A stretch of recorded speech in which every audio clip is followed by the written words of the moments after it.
Nonsensicalness, a podcast about nonsense, brought to you by Crumifyit. Visit www.youtube.com/Crumifyit. Out on a walk, I once found a snail the size of a cargo ship. It smelled like strawberries and felt like cheese. What I didn't realize, though, is that when it lifted its huge head up from the depths of its huge body, it snorked. Its snork sounded like a huge sigh, yet did nothing more than make a few trees sway just slightly. I took it home, and we became best friends.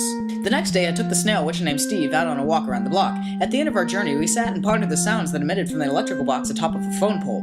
We figured out the box that was attempting to try to communicate with us the fact that we should sit a bit closer. It whispered to us. It told us of places with singers and guitar players and little tiny kittens. We said that we'd like to go there, so the electric box opened a wormhole, and we flew into the wormhole, but Steve got stuck because he was too big. Instead, we decided to walk to this magical place.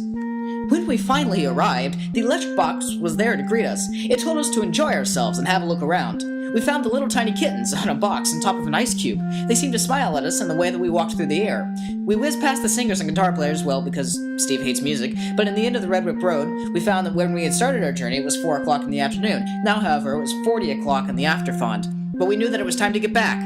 So the electric box wished us farewell and opened a wormhole that was big enough for Steve this time. So we went home, but the wormhole had a strange effect on Steve. Steve was only the size of a small pebble now, but his snork sounded just the same. Oh well, I thought.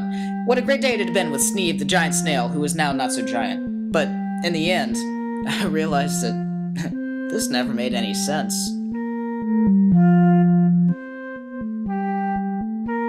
For more nonsensical podcasts, visit www.youtube.com/Crumifyit.